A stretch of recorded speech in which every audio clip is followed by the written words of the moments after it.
And in freedom, most people find sin. Oh my gosh. Absolutely. Mm-hmm. That is perfect. Well, I mean, because, I mean, in a religical... Why isn't that a word? That's religical. That is a good... That's a religical experience. So... That's a t-shirt right there. Religical. Holy shit. So we got 2 t-shirts on this one. Religical. So, anyway, in religious... oh my gosh, I can't even think straight now that I said that. Read the quote one more time once I get my brain power back. Okay. And in freedom, most people find sin. Yes.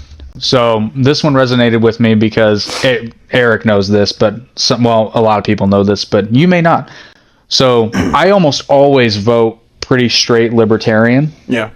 This election, I've been wrestling, and it's thanks to fucking Dr. Peterson again.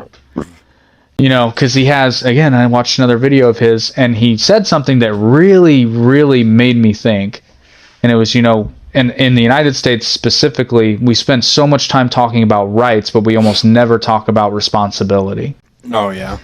And then I started thinking, because libertarianism is, maximum freedom. Now, it's implied that there's responsibility there, but they almost never talk about it. They say things like personal responsibility, but they don't really go into what that means. Well, they just give out with great power. Essentially, it's the same thing. But, and I feel like I don't hear this too often in, the Second Amendment arguments. Because everybody's so focused on the right to bear arms. But almost nobody really has a hard look at the responsibility side of that.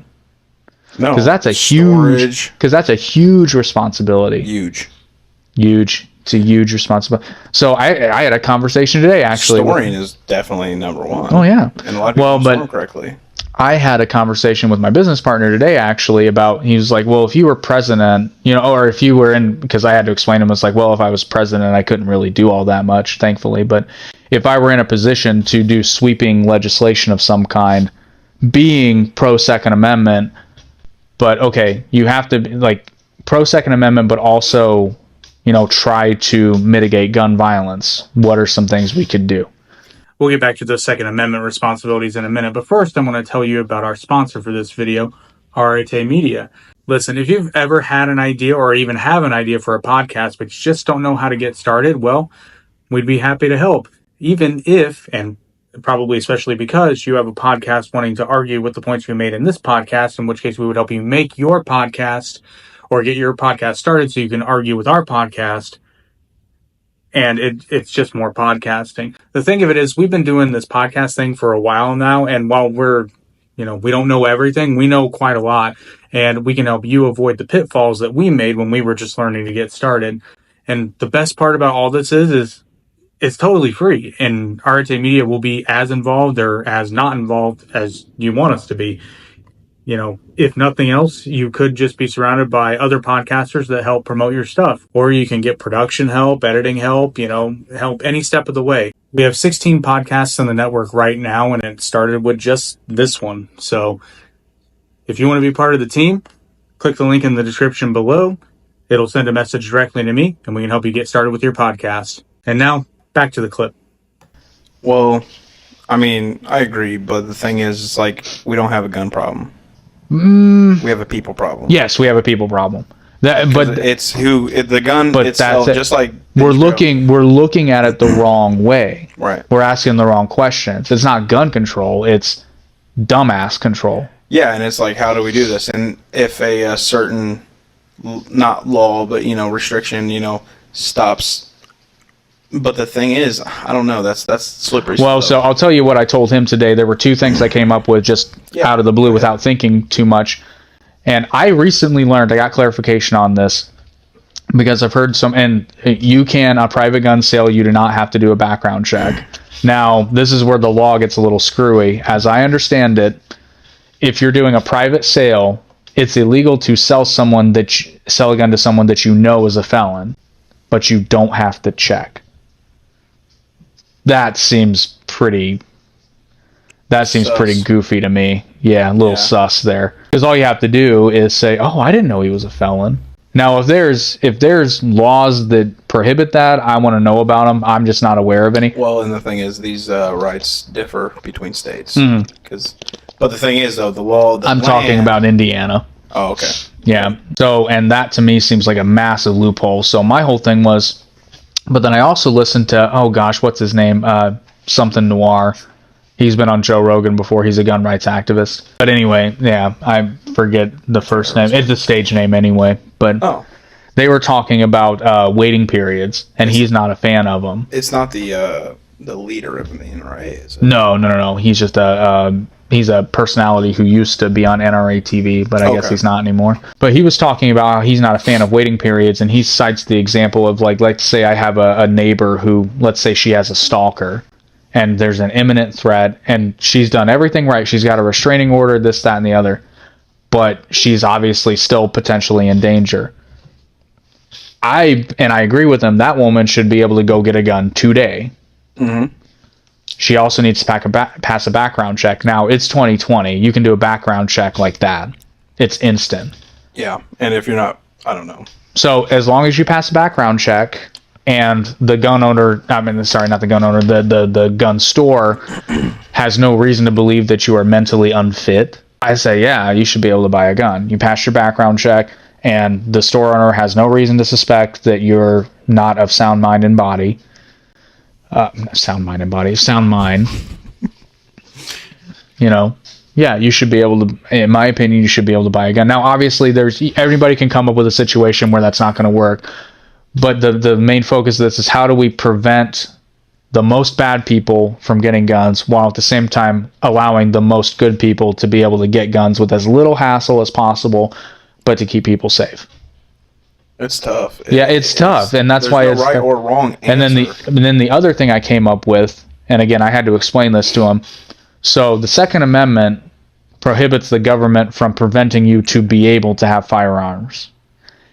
It doesn't. I wouldn't be opposed to a license program. I really wouldn't, because you still have the right to bear arms. It just requires a license. That's not infringing upon your right. Infringing upon your right is the government saying you cannot have guns. Well, in a sense, you have to have permission. So is the government saying that you can't? No, because, again, this is just my interpretation. You have to get someone's permission to do it. Kind of, though. That's like, hey, England, can we go here? I see what you mean, though, because they could theoretically revoke. But that's the thing about giving government too much power. But the thing is, I agree. There should be something. Yeah, I think a license is the way to go with it. Like I said, though, it's not a right or wrong answer when it comes. Yeah, and that's where it gets tricky, because I view restriction of being able to is making it illegal. Right. The government saying it is illegal for a private citizen. I would view that as a violation of the Second Amendment. Mm-hmm. Requiring a license, I don't really view that as a violation personally. Now I know like the super pro Second Amendment people are like, well, fuck you, and I'm like, well. Okay, but here's the other part of it. So you don't shoot big red, fuck you. Yeah. Well, and the other reason I'm a proponent of a license is because of the next thing, and this is going to piss some people off. I think if you have guns, you should be required by. Well, I shouldn't say you should, but my proposal would be a caveat to gun ownership is the requirement to have gun liability insurance. Oh yeah, absolutely. Yep. Because, and what that means, and this is given time, something and this is 3 reasons for this. 1, it covers your ass in the event something unfortunate happens, like underwear. That's so good. They 2, cover your ass when it's most important. It discourages a gun owner from lending. Yeah, because it's like if your ass is on the line. Kyle Rittenhouse, his buddy let him borrow that gun. Oh, God, how stupid can you be? And yes, I'm going to say that was stupid. I don't think the kid would have gotten shot or hurt that night if he was just running around helping people. I agree. With no gun. No, that's the point I made when we were talking about it. It's like, and even a concealed carry is different. Concealed carry is like... You're not looking for a fight. I'm still tough, but the thing is, you don't know it. I am tough, but you don't know. Well, you're not looking for a fight. Right. You strap an AR to your back. It's like, I got big balls. But you want me to pull them out and show you? No, just kidding. No. But do you? Yeah, do you? No. Yeah. So and again, I think that's the point I kept making, because I kept saying to you when we were having that conversation, it's like, okay, but why was he there? You know, he was there with an AR strapped to his back. You know, it's like, don't tell me again. That goes back to, you know, pay attention to the words people use, and also pay attention to their actions. You know, if you're there to help people, that should be a backpack full of medical supplies, not an AR. And if you want self-defense, conceal carry, or here's the best one, don't be there. Finish your EMT training, and then when you're licensed and able... I thought about what you said on that night, and I was like, and the thing is, I said it multiple times. I agreed. You shouldn't have been there. Yeah. But the thing is, just like your quote earlier, you know, he was already there and doing this, so, like, why dwell on what could have been? Right, and again, that's what my lens was viewing it as a situation. I know. And seeing, like, okay, where did things go awry here? Honestly, just being there. Yeah.